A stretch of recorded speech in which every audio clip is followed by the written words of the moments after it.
All right, good afternoon, ladies and gentlemen. This is your captain speaking. Buckle up. Get ready for takeoff.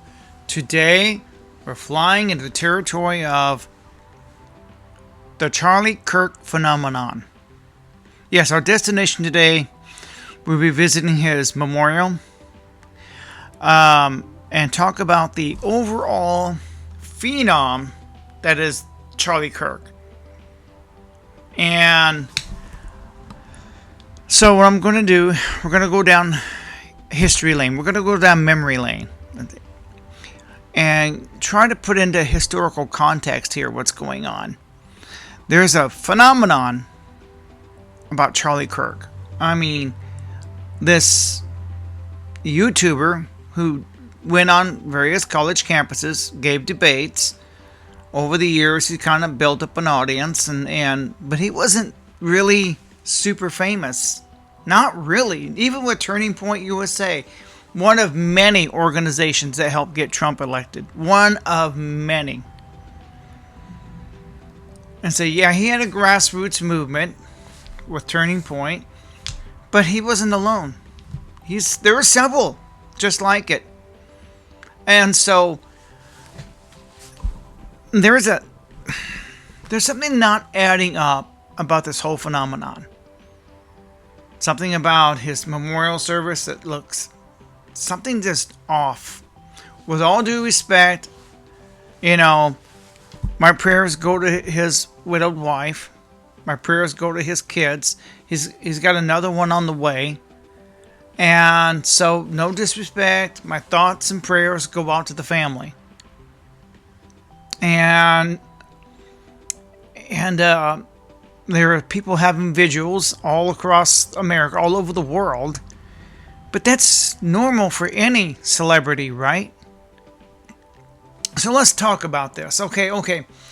I'm trying to figure out how to get started with this. I'm trying to figure out...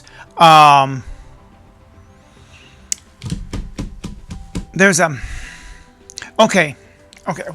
We're going to go down memory lane. I'm going to talk about Michael Jackson, Queen Elizabeth, Princess Diana, and how many people they had in attendance. Now, I have heard that Charlie Kirk had 100,000 people in attendance. Another number is closer to 300,000. It's unbelievable. And it filled an arena. An arena, by the way. Michael Jackson didn't do that. But that's just the memorial service. They also claim there was 100 million streams. Okay, well, Michael Jackson had about 1.5 billion watching his memorial service. By the time it's all said and done, he had an audience of 1.5 billion. So when it comes to the streams, well, but how many people are watching those streams, though? So it's comparable to Michael Jackson, the king of pop.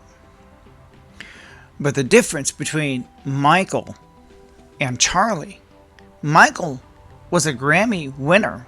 He had a lot of hit songs. Michael was out there on that stage since he was 5 years old. So with many hit records, Grammys, and other awards he's won, especially the Grammys, because he's in music, right? So Grammy is a music thing. So you got to put that in perspective. And of course, there's candlelight vigils from Michael Jackson when he died. He was a big pop star. Of course, there's going to be in various cities across America, possibly around the world, there's people having candlelight vigils. Rest in peace, Michael Jackson. Understandable. He's a big pop star. So that's normal.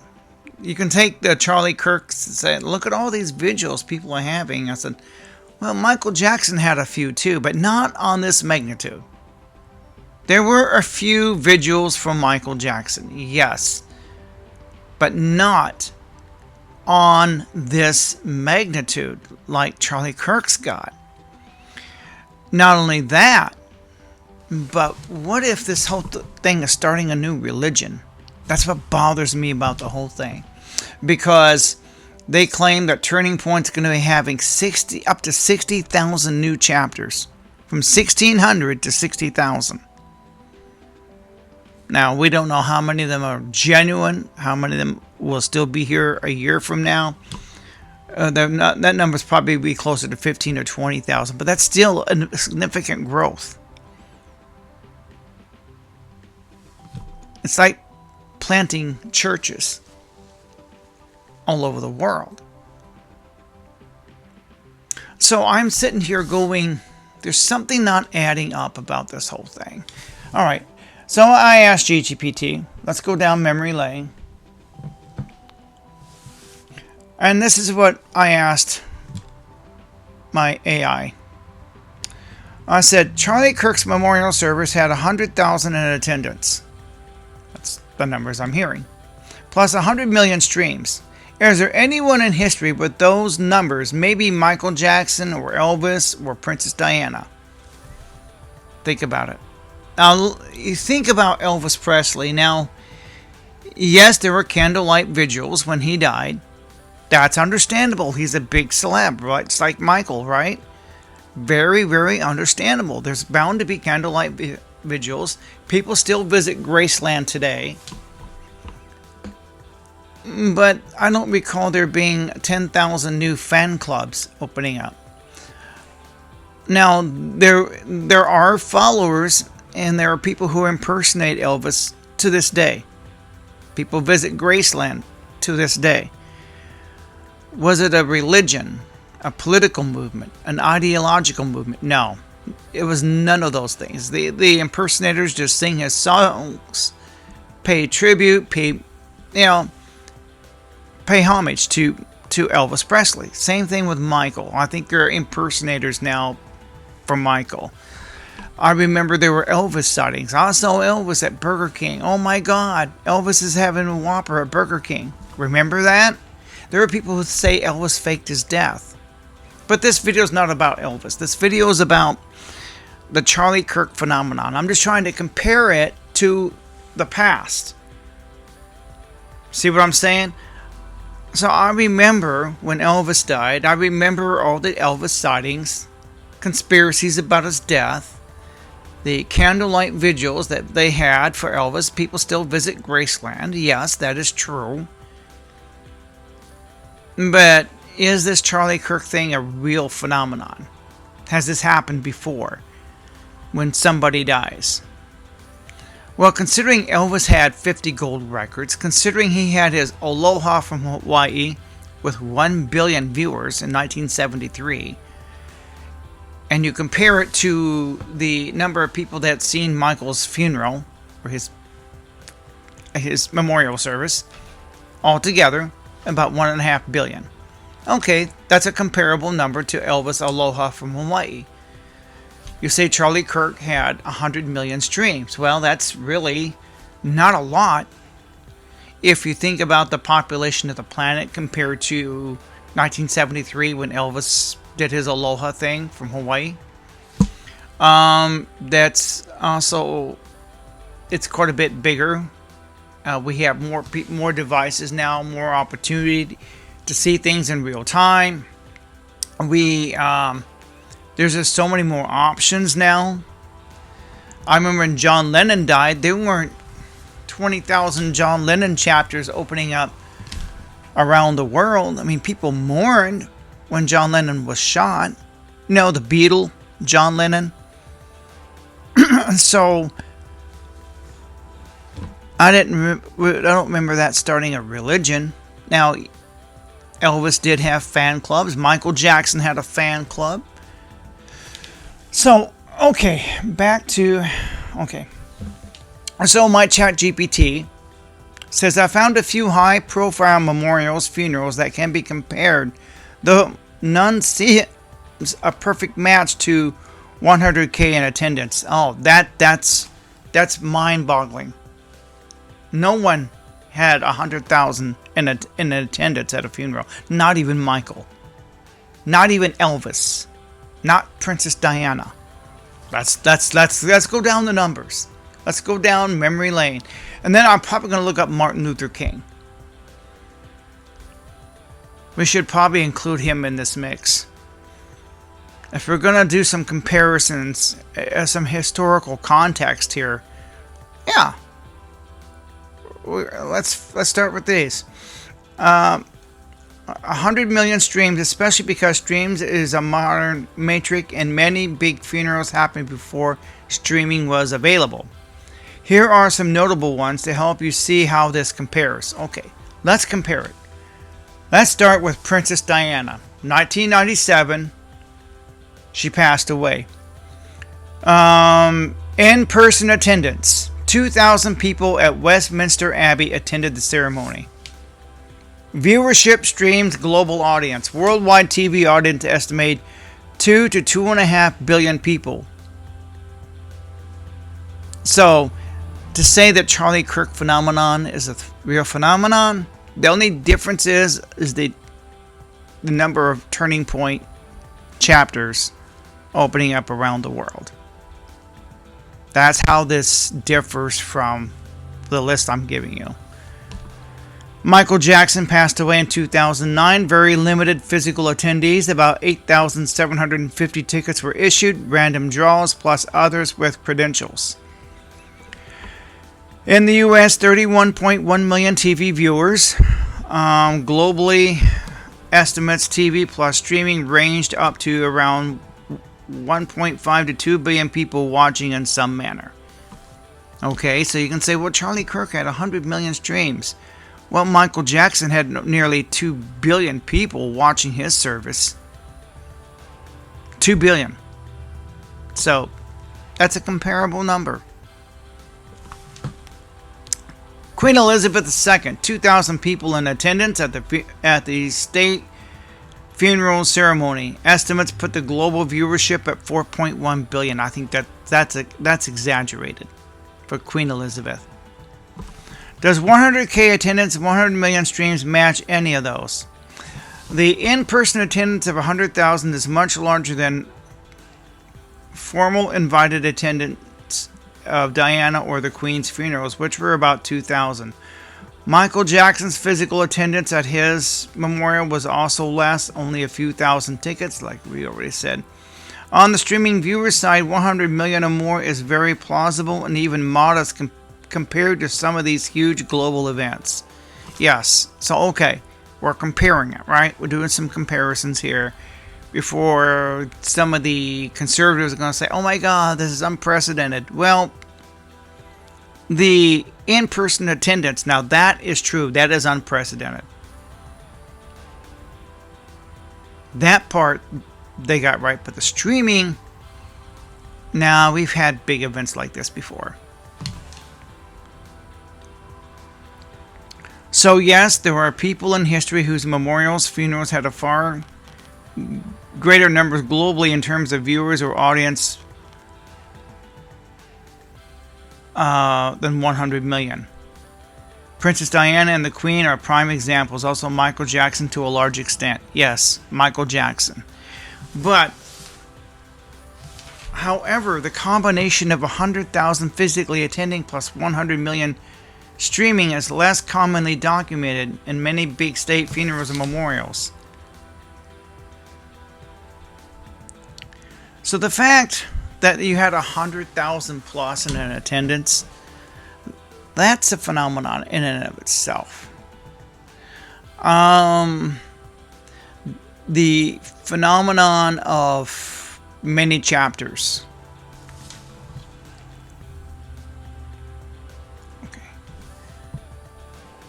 How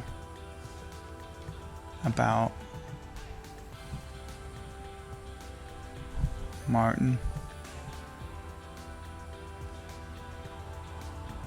Luther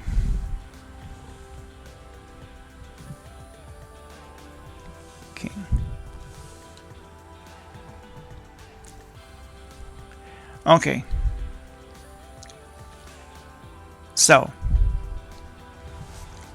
remember when I talked about Martin Luther King, bound to have an impact like Charlie Kirk. If you want to compare, he's the closest thing.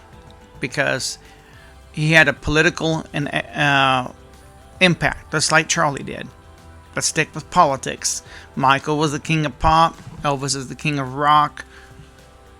You know, it's kind of hard to compare. Yes, a lot of people watched. But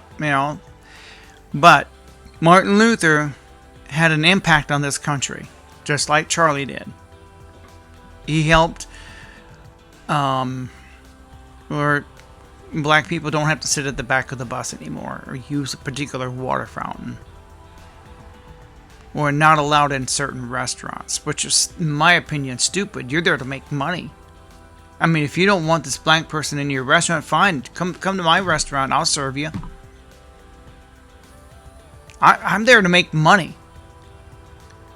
You don't turn customers away based on the color of their skin, sexual preference, or religion. I mean, if that's what you want to do and you want to cut your own throat financially, that's your business. Me? I'm all about the bottom line, baby. So, Martin Luther King Jr. funeral. He died April 9th, 1968, Atlanta, Georgia. Well, that's not when he died, but that's the date of his... I guess. I don't know. But estimates range from 50,000 to 100,000 people lining the streets of Atlanta during the funeral procession. So we are comparing this to Martin Luther King. And Martin Luther King started a phenomenon that exists to this day. Could Charlie Kirk do the same thing? Charlie Kirk started a global movement, whereas Martin Luther King was more of a national thing, not global. About 1,300 invited guests attended the service at Ebenezer Baptist Church, where King co-pastored. The march accompanying his coffin and mule-drawn wagon stretched for miles and drew tens of thousands. Okay, so now we're comparing Charlie Kirk, the attendees at his funeral. People say, oh my God, this is unprecedented. Now I'm just finding out, maybe not. Maybe that part of the phenomenon is not unprecedented. Martin Luther King is the only historical context I can pull up here that can compare to Charlie. What's going on? Broadcast viewership. The service and procession were broadcast live on all three major U.S. television networks. ABC, CBS, NBC. We didn't have Netflix back then. Tens of millions of Americans watched. Exact figures are hard to pin down, but estimates are around 120 million U.S. viewers. Charlie Kirk's 100 million streams, 120 million U.S. viewers for the Martin Luther King. But Michael Jackson drew 1.5 billion globally. But 120 million U.S. viewers, that's a high number for the population of America at that time. That would be equal to probably 250 million today. You gotta look at what the population was back then. Not like it is today. It was what, 200 million maybe? I don't know. You have to look it up. International coverage was widespread, though far smaller than something like Princess Diana or Queen Elizabeth. Since global live broadcasting infrastructure wasn't as advanced in 1968. True. Comparison to the 100K attendance, 100 million stream, in-person King's funeral matches about 100K people in the streets. We got a match. You got Martin Luther King, Charlie Kirk. We got a match, a historical match. I'm a history buff. I got to look this up. I got to put this into context. The Charlie Kirk phenomenon. Yes. Martin Luther King is the only thing we can compare this to of the political and ideological impact that these two men had. Viewership. He definitely cleared 100 million combined television viewership, though it was almost entirely within the United States, not globally. So, yeah, true. So Martin Luther King Jr. is probably one of the closest historical parallels to what you described. With 100,000 attending physically and 100 million watching on broadcast. Would you like me to pull together a direct side-by-side table comparing MLK, Diana, Michael Jackson, Queen Elizabeth, see which ones exceeded or matched? No, we've already done that. So, the table has already been made. So there you have it, folks. Now, about the phenomenon. I've compared it to Martin Luther King, so we've got a historical reference here. We've compared it to Michael Jackson, the king of pop, Elvis Presley. Now, ideologically, it's got to be Martin Luther King. Because there's no ideology with Michael or Elvis or Princess Diana. They were well-known public figures, well-established, but Charlie Kirk came out of nowhere. I mean, Martin Luther King was making the news. Charlie Kirk was not making the news. He was one of many Trump supporters, one of many organizations who helped get him elected, one of many. Yes, he toured a few college campuses. He was a YouTuber, but what the phenomenon part that I'm getting at is how quickly the funeral was put together. Now, a lady called Squirrel Tribe, I promised I'd give her a reference in a shout out in this video, and so I'm kind of responding to what she said in one of her latest video. How quickly it filled an arena, and how quickly they put it together in 5 days. And she said it takes months to put something like that together. Yes and no. Yes, it does take time to organize such a huge event of that magnitude. You gotta build the stage. You gotta get your people, your guests to attend. You gotta organize it all. That takes time. She is correct on that. Rock stars, now they have been doing this for a while. Someone like Billy Idol. When Billy Idol goes to another city, he's got his tour bus, he's got his trucks. They can set up and take down pretty quick. They get pretty efficient at it. They've got stage rehearsals, but just to organize it to begin with takes time. Once they got it organized and they can put it up, take it down, put it up city by city, they can do it in a couple of days. True. Yes. But Billy Idol's been doing this for a long time. They've got it down pat. They're organized, and Billy Idol's had plenty of practice filling arenas and stuff. So, and then they said there was merchandise being sold. And what bothers me about the whole phenomenon, and I want everyone to engage in this, because rest in peace, Charlie. My prayers go to his family. But 60,000 new Turning Point chapters. Isn't that like starting a religion?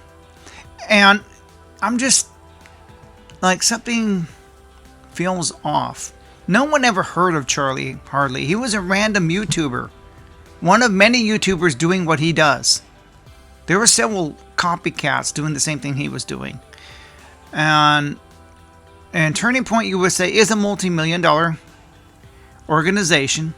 Grassroots started some years ago. There's YouTube videos about that. And what I'm trying to get at is I don't understand this phenomenon. I'm trying to compare it as best I can historically. But the idea of starting chapters, the only person I think might have done that to this day is Martin Luther King Jr. I wouldn't say Martin Luther had fan clubs, but he definitely had a grassroots organization going based on ideology and his beliefs. Before Black Lives Matter came around. And he had other... I believe he did.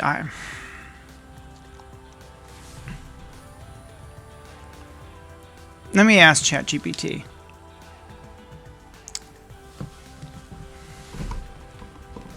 Did, I'm sure he did, Martin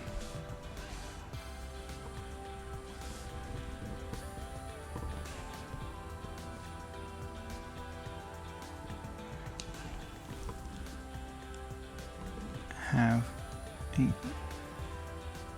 grass roots movement that grew after he died? Were there chapters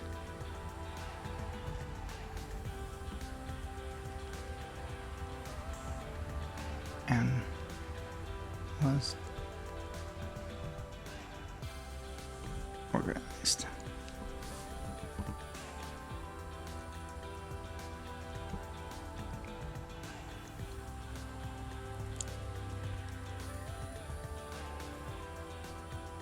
Okay, I just asked ChatGPT about, now we know that Charlie Kirk's got 60,000, that's what they say, new chapters of Turning Point, right? So, the immediate aftermath of Martin Luther's assassination. So we're putting this in context. King was assassinated just as he was organizing the Poor People's Campaign, a multiracial movement to demand economic justice. This is historical now. So it's like I'm asking questions about the Charlie Kirk phenomenon, but I'm kind of answering it in this video. I'm asking the question, I'm answering it at the same time. Because this has happened before. After his death, his widow Coretta Scott King and allies carried the campaign forward, kind of like what you're seeing today. Thousands came to Washington, D.C. to set up Resurrection City, a protest encampment. Okay. Grassroots growth, local and national chapters. Here we go. I'm kind of debunking my own video here that I made about the Charlie Kirk phenomenon. I'm debunking my own video. Oh my gosh. It feels like I am. It feels like I want to start the video off by saying, oh my god, this is a phenomenon. Here I am. As I go through this, I feel I'm debunking my own... my god, I'm debunking myself. That's okay. Because we're here to give facts, context. Has this happened in history? This is not a history channel, by the way. My YouTube channel doesn't focus on American or world history. I am a history buff. That fascinates me. I watch a lot of those kind of videos on YouTube. So, grassroots growth for Martin Luther King. Local and national chapters. Okay. It says the Southern Christian Leadership Conference, which King co-founded in 1957, already had an organized structure with local affiliates and chapters across the South. After his death, it continued, led by Ralph Abernathy and later others. Student-led groups like SN, Student Nonviolent Coordinating Committee, also splintered, evolved, and some moving toward Black Power. Community-based organizing, churches, neighborhood groups, and local civil rights committees carried on King's vision, organizing voter registration, which we saw at the Charlie's Memorial Service, housing equality campaigns, and school desegregation efforts.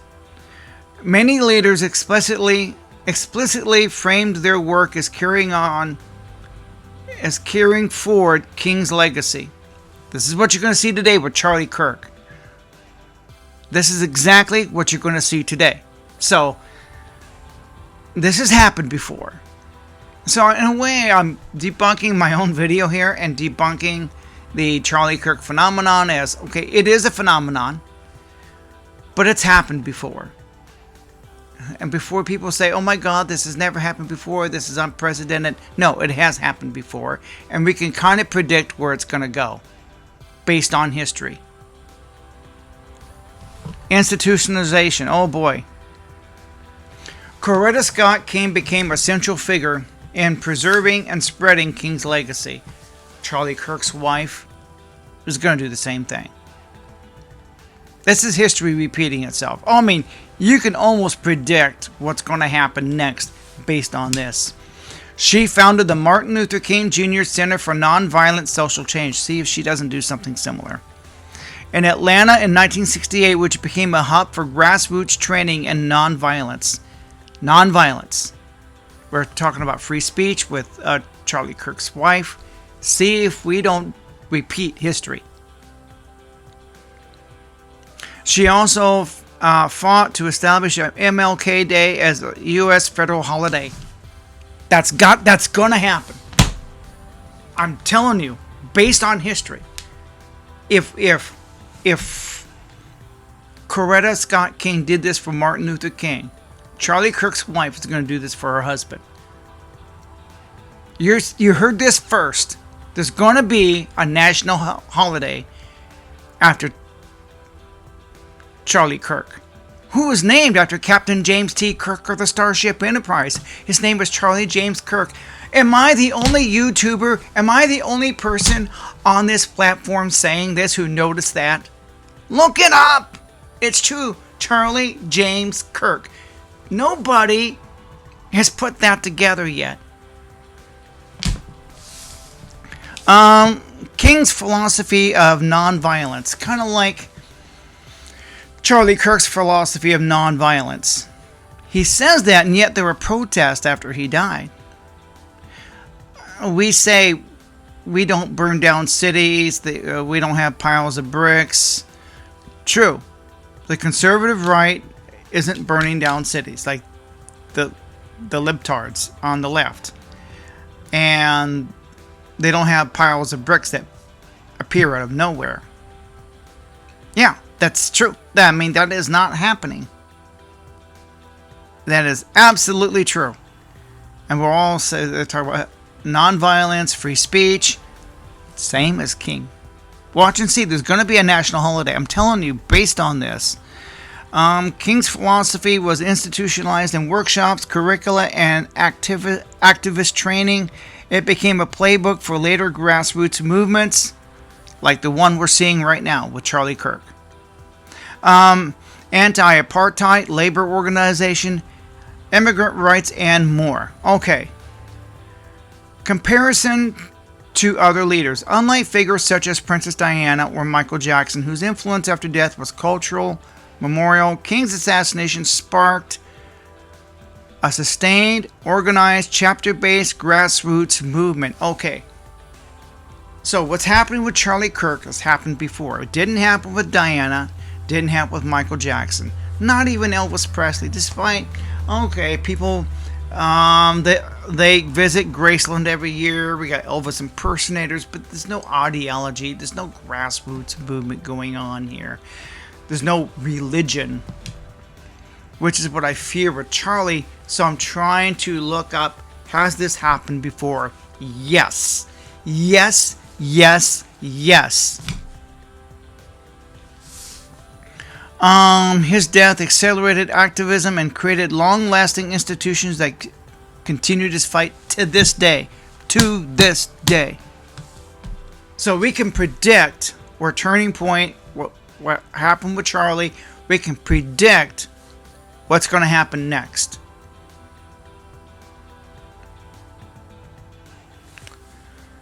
So yes, Martin Luther King Jr. had a grassroots movement before his death, and after his assassination, it did not dissolve. It reorganized and spread through the SCLC chapters, church networks, Coretta's leadership, and eventually became institutionalized into both activism and U.S. civic life.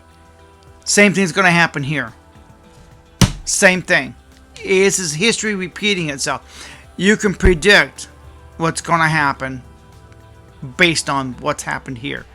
This is parallel here. Would you like me to map out the timeline of Martin Luther King's post-death movement growth, Poor People's Campaign, MLK Day, modern BLM connections, almost like a family tree of activism after him. No, I don't think we need to do that. We've kind of got the point across. Because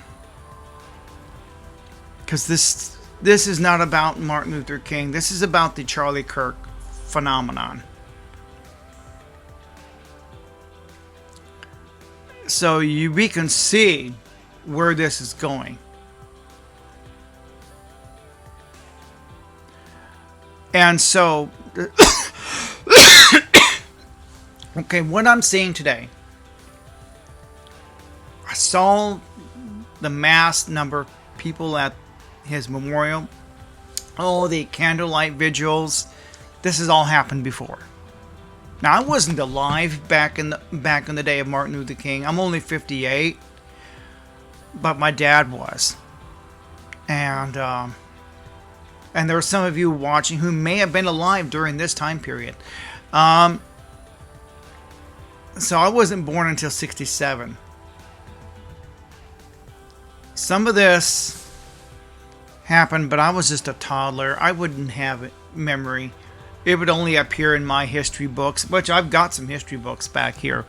Wow, this...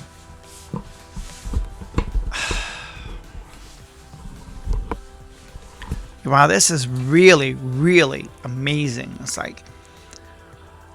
So, I started this video...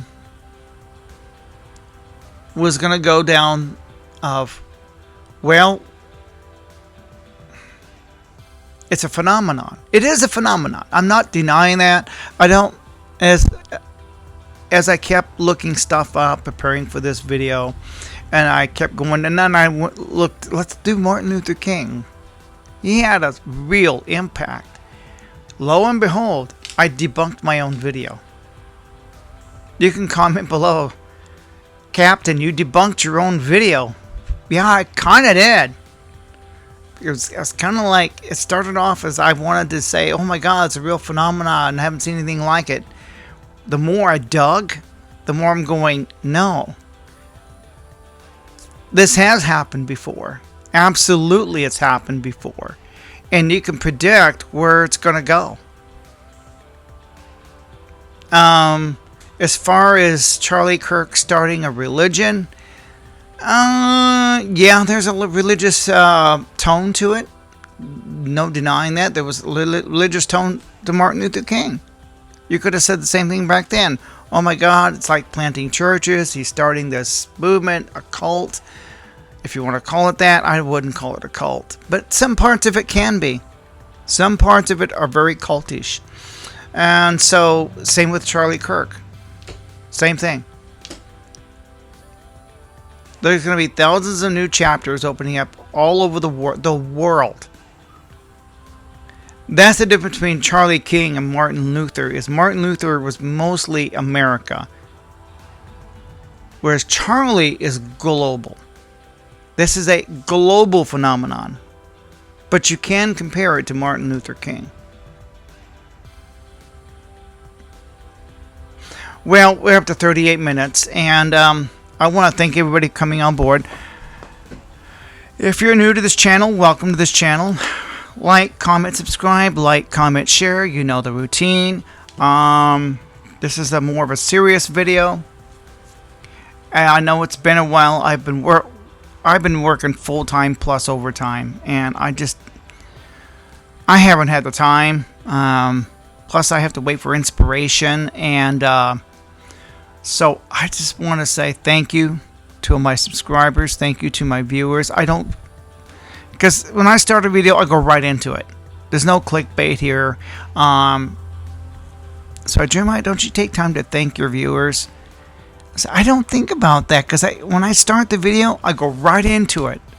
None of all these announcements. That's clickbaity. I go right into the topic immediately. And so the thank yous and announcements come at the end. So I will be making more videos. Sometimes I just wait for inspiration. And today I was inspired. Today I'm going... I saw the video that Squirrel Tribe put out, and I didn't comment enough on that. There's something off about the whole thing. She is correct in the fact how they put that memorial service together so quickly, had merchandise out so quickly. I'm just amazed at that. Because she's right. It takes time to put that stuff together. And the fact they're able to do it so fast. Wow. So Squirrel Tribe, where ST talks, she is correct. 100% correct. I watched her entire video. I was going to do a video reaction to her, but I had my own things I wanted to say. I still wanted to quote her a little bit, and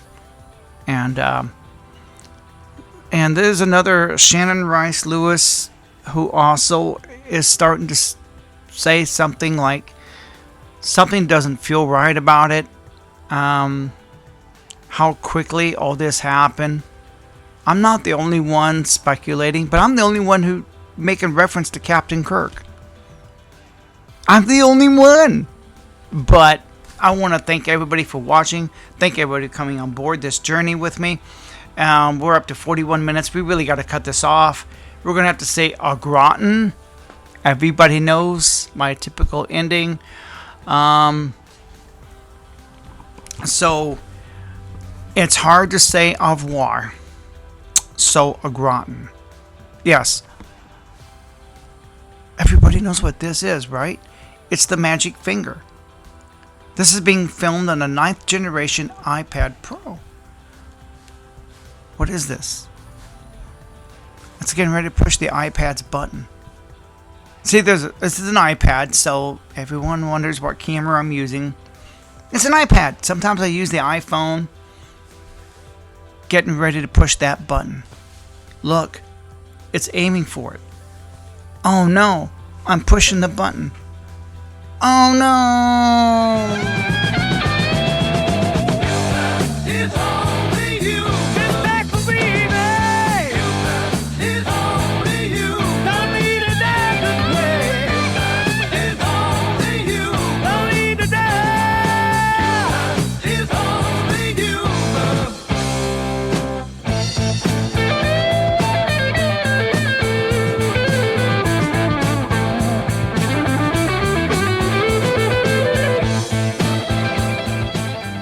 It's really good, I promise you.